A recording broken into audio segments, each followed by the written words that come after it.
mu rwego rwo kurushaho kubaka ubufatanye bw'inzego hagamijwe guhuza imyumvire no kwihutisha umuvuduko mu iterambere, inama njyanama y'akarere ka Bugesera yateguye igikorwa kidasanzwe cyo guhura n'ababahaye inshingano cyiswe icyumweru cy'ubujyanama. Ni mu nsanganyamatsiko igira iti ijwi ry'umuturage umusingi mu iterambere ry'igihugu.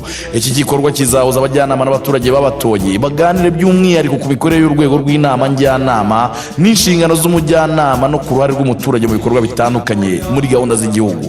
Hazaganirwa kandi no ku bindi bikorwa byihutirwa nk'imihigo, gusigasira ibyagezweho, ubuzima n'imibereho myiza, guhunika umusaruro, siporo rusange ku mudugudu n'ibindi. Abakera murimo ba Bugesera aho muri hose murararitswe, ijwi ryanyu niwo musingi w'iterambere twifuza.